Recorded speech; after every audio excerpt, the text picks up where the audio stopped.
go.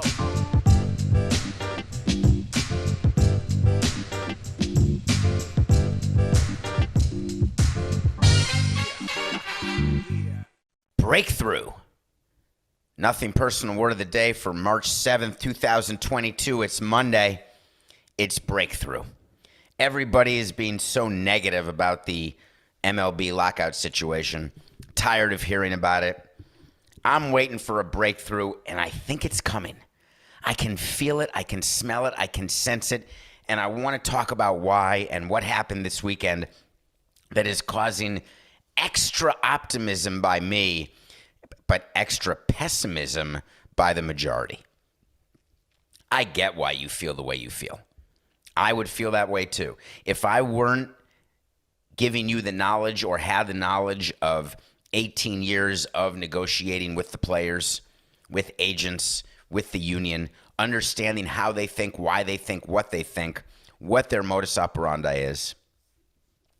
Looking for little nuggets, little Easter eggs. I don't even get that expression, but it's what the Goyim told me about. Like an Easter egg is a thing where you see something and it's like a clue of what's happening. There have been Easter eggs galore this weekend. So there were negotiating sessions, which is good, right? You want the two sides talking. Proposals. We heard that the players were going to give a proposal. Do you remember when games were canceled last week? The question was asked, who's next? And Rob Manfred said, well, you can answer that for yourself. We made a full proposal, and they rejected it. So I guess the ball's in their court. But then you had the players say, well, when asked the same question, they said, that was their last, best, and final offer. So what's there to say? And I told you, well, it was only their last, best, and final offer before postponing opening day. So, of course, the union was going to come back with a proposal. And so the union did. So you've got a bunch of MLB negotiators, not Rob Manfred. You've got people from the commissioner's office, no owners. They go to the players' union, their offices in New York. Everyone's a little more calm. They sit for about an hour and a half. Everyone's waiting. They're excited. They're thinking this could be it. Maybe everyone has their senses straight finally. And then word comes out through the spokesperson for MLB that not only do we have no deal, but also there has been backwards movement. We are deadlocked. Panic sets in. Anger. Let's get the information. What did the players do that counts as a backwards movement? Everybody's eyes get ready. They're going to gloss over. Here they go. The pre-arbitration pool, all that money going to players who are not yet eligible for arbitration. Instead of $85 million, the players want in that pool, they went down to 80. That is forward movement. The owners have offered 30, but the players went from 85 to 80. We've got movement, and it's forward. CBT, that de facto salary cap, that impacts 5 teams, 7 teams maybe. No movement at all. It's not backwards. That's no movement. It's not forwards, not backwards. It's neutral. Okay, so that's not it. Playoffs. 12 teams we accept. Not 14, 12. Well, they'd agreed to 12 the last time they met during that frenzy in Jupiter. That doesn't seem like backwards movement, right? That's neutral. All right, we've got 1 forward, 2 neutrals. So far, I don't see any backwards. What about on-field rules? The players say, hey, listen, owners, it takes a year if you want to force new rules up our tuchus. But we are willing to change that to 45 days. But you can make a rule change with 45 days notice to us on the following 3 subjects only. Just 3. You want to put larger bags on the bases? All right. You want to get rid of the defensive shift? We're cool. How about a pitch clock? 14 seconds with a no man on base, 19 seconds with a man on base. All right. Good. You can do that too. But you want to put in robot umps, calling automatic balls and strikes. By the way, so when you're talking to your friends and people in your business and you listen to Nothing Personal and you tell them to listen to Nothing Personal and then you say, what's the story with these robot umps? Are they're going to be like people from Hitch, like those robots from Hitch, T3, I am here to serve you. The first rule is never let a human being get hurt. The second rule is never violate rule number 1. It's like the rules of Fight Club with Tom Brady's ex-baby mama and Will Smith running around and trying to kill robots. So will those be the robots like as umpires? No. You have to picture what MLB is working on is called an automated ball strike. It's sort of like tennis where there'll be some sort of way that when a ball gets into the zone, it's either E or or ink. Like there's some sort of noise that indicates to the umpire, is it a ball or a strike? And then they call a ball or strike. So just say it's something like that. So we call it automated ball strike ABS. Some people are saying robo-umps, but the players said, no, you can't implement that. Why do you think players are interested in whether or not there's automated balls and strikes? Don't you think that'd be something that umpires and their union would be more impacted by? Well, unions protect other unions, right? If you're in for a union, you're in for a union. You like unions. So do you think the umpires are against automatic balls and strikes? No, they want to get the calls right. And it's not going to be done in a way that's going to be embarrassing to umpires because it's going to be seamless to fans. There won't be any more arguing balls and strikes. You don't see tennis players anymore arguing whether a ball hit the line, do you? As a matter of fact, you don't even see any line judges. Maybe that's why there's some great concern by umpires. But there was never MLB saying we're going to get rid of umpires at all. Anyway, the players said, no, thank you. No automatic ball strike calls. But we're good if you want to help stolen bases and if you want to do the pitch clock. Oh, side note, Coca, the whole pitch clock thing. Did you know there was a pitch clock in the minor leagues? Do you know that pitchers take longer to deliver a pitch when there is a man on base because they're looking over? They're trying to hold the runner on the base. They want to make the right pitch because if you make the wrong pitch in the wrong location, all of a sudden you get a run batted in on a base hit that impacts the run average. It impacts the score of the game, but with no one on base. My argument was no one on base. There's still a man in scoring position because all everyone wants to do is hit a home run. So it used to be you have to add a man on second to have a man in scoring position. And then a man on first, you're not in scoring position because most people are not hitting gap-to-gap extra base hits. And if the runner's not fast, then they may not even score on a double. But the way the game is now, which nobody's focused on because no one's willing to make changes that will impact that, you're in the batter's box. You're in scoring position. So the players get to say, we made a proposal that is a huge give. Instead of the 365 days to implement something, now it's 45 days. So again, how could we say that's moving backwards? That sounds like a forward movement. So now we've got 2 forwards, 2 neutrals. Where's the backwards movement that MLB is complaining happened yesterday at the negotiating session? Do you know how long a collective bargaining agreement is? Just asking. We told you on a recent show. I can't tell you which episode.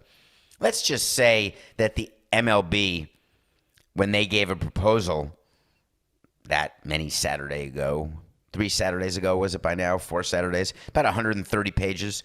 The actual collective bargaining agreement is, let's call it an inch, right? And believe me, I know what an inch is, right? It's an inch. It's thick. So when a proposal is going back and forth, a proposal doesn't look like a one-pager, right? Where you just give a page to the other side and say, I propose the following 6 things. Look, it's forward, forward, neutral, neutral, forward. A proposal is a marked up version of the collective bargaining agreement. Here's the changes we want. Here is what we accept and do not accept from what you propose to us. There are 1,000 issues inside a collective bargaining agreement. One that you don't think of except from Nothing Personal. Remember we talked about all the grievances as an example? And how if I'm an owner or a president, I am not agreeing to a collective bargaining agreement That does not get rid of the 60-game grievance that the players filed for the 2020 season. So let's say by chance the players in their proposal said, we're willing to agree to these three things, forward, forward, forward, neutral, neutral, but we're not getting rid of the grievance. We want to see that through. We want to take it all the way, Sly Fox. Well, guess what? That's backwards. Because the agreement that we suggested to you was get rid of the grievance. And that's one of 996 other issues where it is possible for MLB to say to you publicly, that has been a step backwards. However, the players playing the PR game know that the only thing that anyone's writing about is the competitive balance tax, the pre-arbitration pool, the minimum salary. And if they don't move backwards on those issues, then they're going to win the PR game. You remember when the players for the pre-arbitration pool were at 100, and one time they did a counter proposal taking it from 100 to 115. And the owners said, you're moving backwards. And the writers said, they're moving backwards. And the fans said, wow, they're moving backwards. Bad players. And the players said, oh, no, no, no. We want to be good players. We are going to make the appearance that we are moving nothing but forward. So I have a simple question as we head into a Monday, knowing that the second week of games is going to be canceled today or tomorrow. It's been a week, right? Last Monday was the 28th. It's been a week. Then they did that frenzied negotiation till 3 in the morning, and then did it again Tuesday, and then it didn't work, and then Rob Manfred canceled games. First two series. So they'll wait another week, and I told you it'll be a week at a time, so this Tuesday will be another week. As a matter of fact, Coca, let's just get to that so I can move on to something about this agreement that we need to discuss. Wait to see is when I say something is going to happen. If it does happen, we revisit it. If it doesn't happen, we revisit it. I'm going to give you a quick wait to see with a very quick turnaround. Tomorrow, baseball will announce the cancellation of a second week of games. And the reason they will announce that is there will be no agreement today. There will be no agreement tomorrow, and that will require the cancellation of another week of games. So it begs the question, what's the object for the players? I was thinking about this all weekend.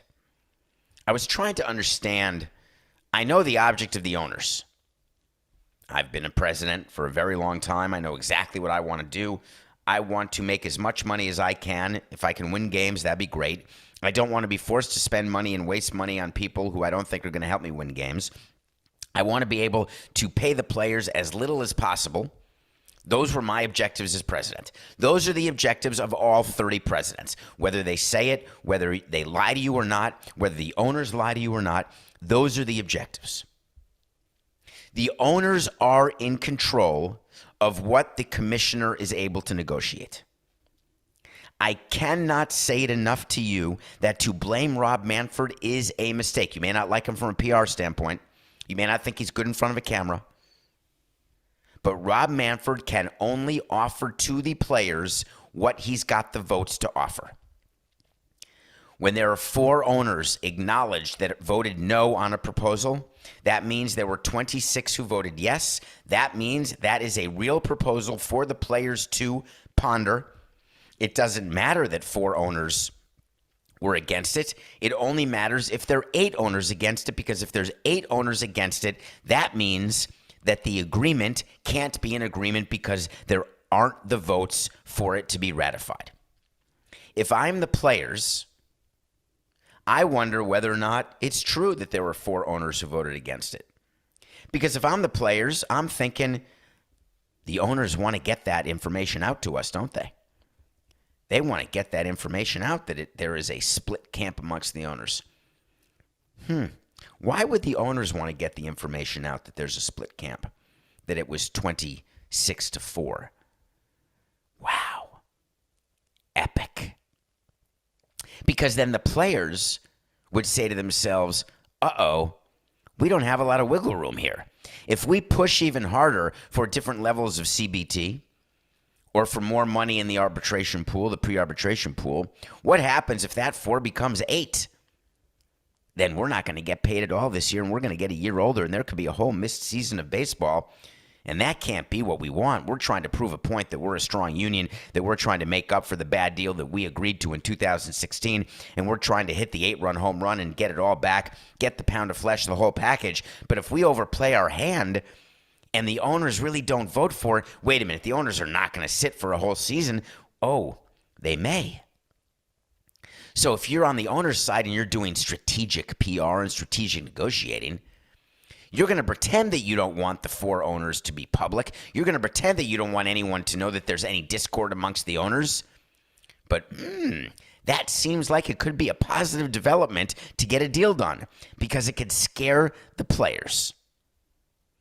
If you're the players, you could say, I'm not scared. I want there to be ownership discord. Ownership discord means that could be the end of Rob Manfred. And that's what we want. We want Man Clown to be disappeared, Marcus Stroman said. We need a new commissioner. I've got a surprise for you players. If you think that Rob Manfred is going to get fired over this negotiation, you don't understand why Rob Manfred was hired. Rob Manfred was hired in order to carry the water on labor negotiations, and they are going exactly as the owners suggested they would, as they wanted them to go. If you're on the player's side, how do you not realize that you've already won this negotiation? How do you not realize that when I told you I'm a no vote on the offer that was made to the players last Tuesday, and apparently there were 4 teams who were no votes, how do you not realize that every objective that you have stated publicly that you had has actually come true? If you're Max Scherzer and Andrew Miller, and you have had the gumption to carry Scott Boras's water, which is what Max Scherzer's been doing this entire time, and you have stated what your objective was. Number 1, get more money to younger players faster. Okay. Minimums are at a historic number. 2, and I'm not carrying water for the owners here, folks. Again, I am not in the game. I'm giving you the facts. 1, minimum salaries, all-time high. Increased at a percentage that is unheard of and unacceptable to me as a small revenue team. 2, CBT increases at a percentage greater than it's ever happened before. You wanted to try to get CBT higher, you did it. You wanted to stop the penalties from becoming more onerous, you did it. The owners wanted worse penalties for its teams because the payroll disparity in baseball exists in a way that does not exist in other sports. You got that. You want more players eligible for arbitration? Well, you didn't get more players eligible for arbitration, but what you really wanted was more younger players getting paid more money above the minimum. You've got a $30 million pool of money that will, in many cases, quadruple the salary of good young players. Accomplished. Number 4. Service time manipulation. You hear this all the time from Scott Boras. I do not want Chris Bryant not on the team. We want our 26 best players. If you're a young, good player, you should be put on the team. Don't do a Samson and bring up Cabrera in June. What the owners have given is that there will never be another Chris Bryant situation. Ever again. Chris Bryant was the player for the Cubs whose service time was manipulated, which led to a grievance. By the way, it happens all the time. But there will never be another Chris Bryant. Will there still be service time manipulation with other players? You bet your bottom dollar there will. Absolutely. Will there still be young players who get underpaid in the rearview mirror? Of course. Because once you have had a great season, then you get paid after. It's hard to know in advance when you get brought up, even though you come with great pedigree, whether or not you'll be a successful major leaguer. Major league history is absolutely littered with great prospects who have been duds at the major league level. So all of the things you wanted, you could stand up right now, hold a press conference, if you are Tony Clark and Bruce Meyer, and you could say, we crushed them. We won this labor negotiation. But the players, as I told you, are not trying to just win the negotiation. They are trying to make up for the losses of the previous two negotiations by not winning, but by having a blowout. It's not enough to win the game 4-2. They want to pile on. They want to win the game 25-2. I'm in. If they think they can do it, I'm in. But what they're misunderstanding is it's not going to happen. What are the owners misunderstanding? They believe that any sort of give on any sort of subject, any area of collective bargaining, like the pre-arbitration pool, which is a huge, huge give, because that pool did not exist before. They believe that any give would satisfy Scott Boras and Bruce Meyer. And what they don't realize, and what the owners have been missing this entire time, is that the players are dug in a way that should make all of us concerned but not panicked. So what will happen now? Another week of games will be canceled tomorrow. Wait to see. You will then have more meetings, and it will be a standoff. It will be a period of time where each side says to the other, are you aware of what you're doing? And I don't mean to you, the fans. Are you aware that if we miss another set of games, there won't be a Jackie Robinson Day on April 15th? Are you aware that if we miss another set of games, that you are going to lose the PR battle? And the players said, no, we're not. You know what we're going to do? We're going to go public and we're going to say how important it is that if games are missed, that people are paid. All the people impacted get paid. The owners got absolutely surprised by this. Did you see it this weekend? It was totally awesome. Major League Baseball Players Association made an announcement as though there had been a hurricane or some sort of refugee crisis or tsunami or other such something. They said, we are giving $1 million. $1 million. Let me make sure you got that number right. Sounds like a big number. $1 million to all workers impacted by the fact that the owners have locked us out and there can be no games. You're a groundskeeper. You work a camera in a broadcasting crew. You flip hot dogs. We're getting you $1 million. All of a sudden, everyone's calling on the owners. Look at you. How could you guys be so cold and callous as to forget about the little guy? So the owners had to get together and get their own pool together of money so they could tell the media, yeah, that's a great idea. We're doing it too. Just out of curiosity, how do you think it's going to work? I am all for people understanding collateral damage. It's one of the great things you learn in law school.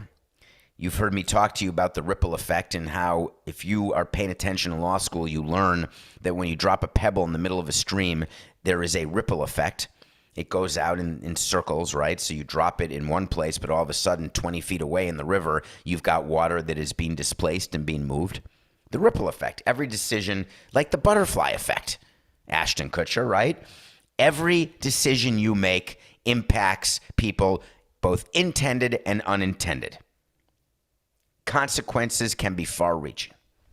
It is true, if there are no home games on March 31st, that the 1,000 people who come and do security, ushers, ticket takers, scanners, people who are in concession stands making the food, people who sell the food to the concession companies, who buy the food, who then sell it to you at a markup of 20 times. You're right. All those people are impacted. The supply chain is under fire. What does $1 million do and how does it get distributed? I am sick and tired of people using, whether it's GoFundMe pages or PR statements, to try to let you know that they care about everybody that's being impacted and they want you to love their generosity. Quotes in there from Andrew Miller and Max Scherzer.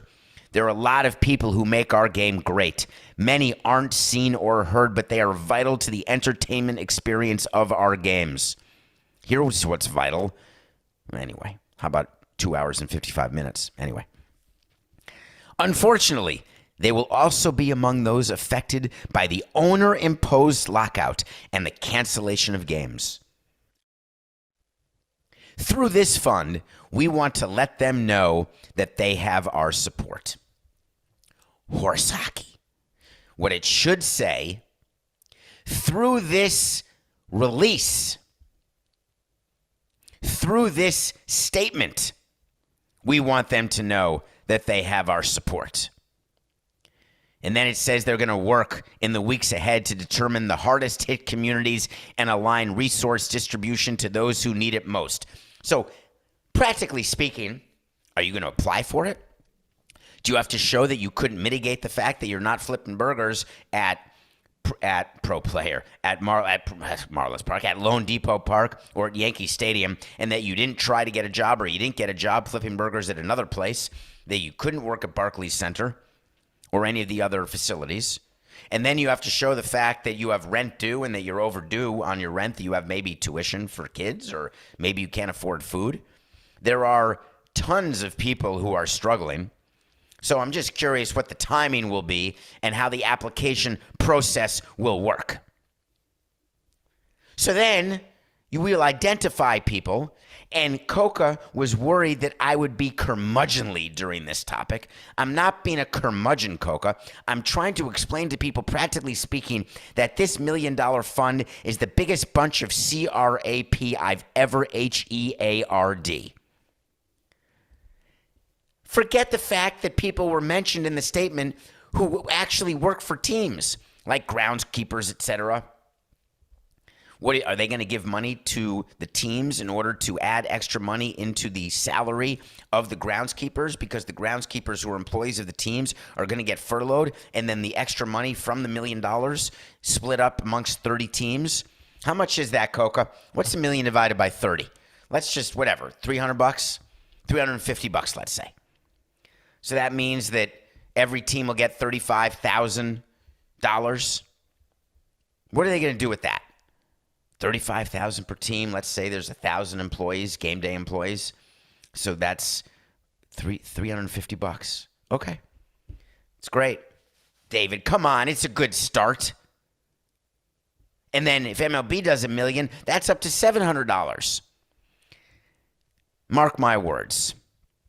I want you to find the first person who gets the first distribution from this fund. Find him, her, them. I want to know. And then I want to know what procedure was done in order for that person to get it. And I want to know how public it was when that person got it. PR, folks. It's all about manipulating you into believing what they are saying is accurate. Owners are doing it. Players are doing it.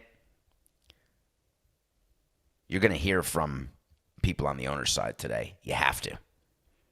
Can't just be Rob. Okay. We're going to have more lockout stuff later, but I got to go to break and review something that I watched all 3 seasons of F1 Drive to Survive. And spoiler alert, come back after the break. But believe me, you will not need a cartridge of hashish to enjoy this series. We'll be right back. Welcome back to Nothing Personal. It's David Samson. Thank you. Coca told me we had a record week again. So we are headed toward another record month on top of the record month. Just keep listening and watching on YouTube, Nothing Personal with David Samson. Keep spreading the word because we have fun with you every day and we love it. I watch a movie every day. I felt totally out of the loop having not watched F1 Drive to Survive on Netflix, a series about the Grand Prix. I am fortunate enough that I have been to the Macau Grand Prix as part of that cultural exchange club that I'm a member of, which is 4 guys going to a sporting event every year, except COVID, since 2006. Went to that Grand Prix. It was like single A. It was F3. I didn't know what that meant. I'd never heard of F3. I never read any articles about F1. It was not on my radar. I didn't watch Grand Prix. I couldn't name a driver. I didn't know what the rules were. I didn't know anything. Bobby Unser won the Indianapolis 500. I like watching it, but I like waiting for crashes. Sort of like a hockey game waiting for a fight to break out. Or a football game waiting for someone to go across the middle and actually get Lester hazed. So, I'm not going to watch it. I'm then told by enough people, and ended with my son-in-law and 2 daughters and son, who said, Dad, you have no idea how good this is. We didn't know anything about Grand Prix because you never told us anything about Grand Prix. You never took us to any Grand Prix races. We never knew a thing about it. You were all about baseball, baseball, baseball. You were barely about anything we did. It was all about you and all about everything related to your job. That was the most important thing. Wow, did I just strike a nerve with myself? Huh, interesting. That's a little self-discovery right there. Daddy, daddy, daddy, Masha, Masha, Masha. It's all about you, you selfish. Anyway, yes, I was completely self-involved. I thought that I was the sun around which the family and everybody else would rotate because I was the president of a Major League Baseball team. Please genuflect in my general direction and don't talk to me unless I talk to you first. Anyway, I said I'm going to watch it. So I watched it. So, now I know that there's 10 teams in F1. Now I know it's called a grid, and there's 20 drivers. There's more drama. There's more behind the scenes. There's more politics. There's more sponsorship. If you like business and you like personalities, you've got to watch F1 Drive to Survive. The 4th season drops on March 11th. The 2022 season starts right after that, like 10 days later. I now know something about Gunther. And if you don't know Gunther, then you're not paying attention. He runs the Haas team. The Haas team is the American team. You've got Ferrari, you've got Mercedes-Benz, you've got this guy named Lewis Hamilton, you've got McLaren. It's by the way, you've got Ginger Spice's husband, who's the principal of the Red Bull team. There's a fact for you. It's insane how cool this sport is. And if you think there's not money in the sport, the Red Bull racer Max Verstappen just signed a $55 million a year deal. Yes, that's more than James Harden. That's more than Trevor Bauer. That's more than LeBron James. These guys are worldwide superstars. So, Haas is the American team. They were in the news yesterday with a story that I never would have paid attention to. I would have read right past it, wouldn't have given it a thought. Haas F1 team has elected to terminate with immediate effect. That sounds like it's not written by me. You could just say to immediately terminate, to terminate effective immediately. I don't know why it would say to terminate with immediate effect, but I digress. The title partnership of Uralkali and the driver contract of Nikita Elton John Mazepin. As with the rest of the Formula One community, the team is shocked and saddened by the invasion of Ukraine and wishes for a swift end and peaceful end to the conflict. All right, let me explain because this is too good. Haas hired a Russian driver. The reason they hired the Russian driver is the Russian driver's father, and you know me, I'm all in on nepotism. Money talks. But if you're not good at what you do, you're not going to get a seat in the grid. You've got to be really good. So there's this Russian guy who runs a company. That company sponsored Haas, and it is $1 million of dollar. That is horrible, Coca. $469.86. It is a multi-million-dollar business to run a Formula One team. It requires huge amounts of sponsorships, way bigger than even MLB teams have, way bigger than NFL teams have. You've got companies where they are giving tens of millions of dollars. Have you ever seen an F1 driver and the car and even the principals, even the guys with the headsets? They've got more companies on their uniform than anybody ever. And they're all giving money to be associated with this sport. Every time they blow a tire, right? It's another tire. It's another, talk about an oil change, right? It's not like $1,000 every time you run a race. It's in the millions. Fine. Haas needed money. They go to a Russian company. The Russian company says, we're in. I'm in. I love it. However, my son's going to be your driver. Haas says, can he drive? Let's see. Well, of course, he's been in the minor leagues. He can drive. Hires him. Done. Done. Done. Then there's a war, and Russia has become, obviously, a country non grata. You can't associate with Russia anymore. So the Haas team had to fire the driver and get rid of the title sponsor. That is a huge, huge impact for their team. The driver came out and said, what did I do? I didn't invade Ukraine. My father's company may absolutely be involved in some shady stuff, but I don't work for him. I'm just his son. Why am I the baby thrown out with the bathwater? Let me drive. But of course, that's not how it's going to work.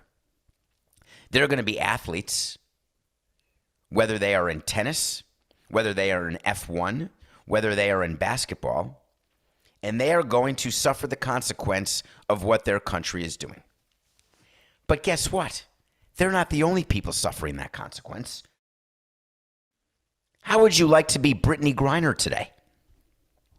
Brittany Griner is a WNBA player who, because she doesn't make enough money playing in the WNBA,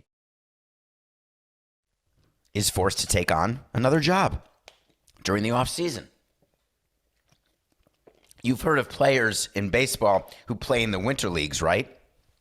They go to the Dominican or Mexico or Venezuela, not much Venezuela anymore. In the WNBA, they go to where the other professional leagues are overseas and they get paid. There are many WNBA players playing in Russia. All of a sudden, the war starts, and the suggestion was by the State Department, here's an idea, you may want to come home. It's not so good right now. So Brittany Griner's on the way home, going through security, bing, bang, boom, she's got a pen with some Mary Jane and maybe a little hashish. She went to talk to Samson, and now she's in prison, being detained. Now, it's unclear, is she being detained at a hotel? Is she being detained in a prison? Because what she did is punishable, getting caught with drugs. Coca, during the pregame show, had never heard of the movie Midnight Express. I've got a quick educational bulletin for those of you who've never heard of Midnight Express. You better go see it. And here's a little nugget. Don't buy drugs, kids. And if you're going to buy them overseas, don't take them back home with you. And if you're going to buy them at home, don't take them in your suitcase overseas. And if you're going to take them, check them and don't put it in your carry-on. And if you're going to put them in your carry-on, you better not get caught. What's the moral of the story? I'd rather smoke oregano given to me by the concierge of a 2-star hotel than risk taking pot anywhere outside of the U.S. It's not worth it. The oil is not worth the squeeze. But Brittany had it. We don't know. Did she have it? Was it planted? She may have had it. Unclear, but she's charged with it, punishable by 10 years in prison. Now, the State Department, everybody's up in arms. The Secretary of State made a comment about this, and it was interesting, important, right? Saying that we will provide every possible assistance to citizens who are being held in foreign countries. Whenever an American is detained anywhere in the world, the Secretary of State said, we, of course, stand ready to provide every possible assistance, and that includes in Russia. We have an embassy team working on the cases of other Americans who are detained in Russia. We're doing everything we can to see to it that their rights are upheld and respected. Spoiler alert, if you break a law, you're on your own. If you're being detained because you're 6'5", you're not on your own. Am I blaming Brittany Griner? Absolutely not. Am I telling you for sure that it was her hashish? Absolutely not. Am I telling you That she's got a problem? Absolutely yes. Coca said during the pregame ceremony of this show, believe me, the Secretary of State, everybody is going to be absolutely focused on this. It is a huge deal to get her out of Russia. I'm sorry to tell you it's not. I'm sorry to tell you that a WNBA player, even an NBA player or an NFL player, this is not about women versus men. This is not about gay, straight. This is not about tall, short, black, white, purple, green, red, or brown. This is about the fact that there are diplomatic issues going on. There are wartime issues going on with Russia and Ukraine. And Brittany Griner is not number one on the list, nor is anybody not named Brittany Griner who has been detained not against their will, but detained for the potential of a crime. Now, you're going to say to me, Russia could just plant it. They're going to make it up. And I'm going to say to you, they've got a few other things to do than plant hashish oil on a WNBA player. And there's no way that Russia actually thinks that the U.S. is going to change its sanctions or going to trade anything of actual meaningfulness. God, that was an awkward sentence. That they're going to trade anything that matters in order for the release of someone. It just doesn't work that way. Ask Jimmy Carter. It's a terrible situation. I think we can agree with that, right? But how about this? What about this as an angle? How about the fact that what's going on with Russia and Ukraine and the impact it's having, not just on the people of Ukraine, which is disastrous, which is so heart-wrenching and sad and brutal. And we did have a conversation about the difference between black on black and Russia-Ukraine and why everybody is paying attention to Russia-Ukraine. I think we did that last week. What about the toll that it takes on non-combatants? Right? What about the tennis players, the college basketball players from Ukraine or Russia? What about the people who are playing professional sports or just the people who are actual just diplomats whose job it is to work for the U.S. government and they were stationed in Russia or Ukraine? All of the people, it's not that they're sacrificing their physical lives, which in theory they are because they're in a war zone. What about their mental well-being? I had a conversation with someone this weekend, and I wanted to mention it to you. The conversation was with someone from our U.S. military.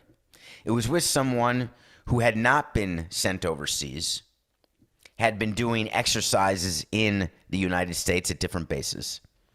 And it was someone who told me that I have no idea the mental fatigue and issues and permanent problems for people in our armed forces who don't, forget who do, who don't go overseas, who don't partake in a war.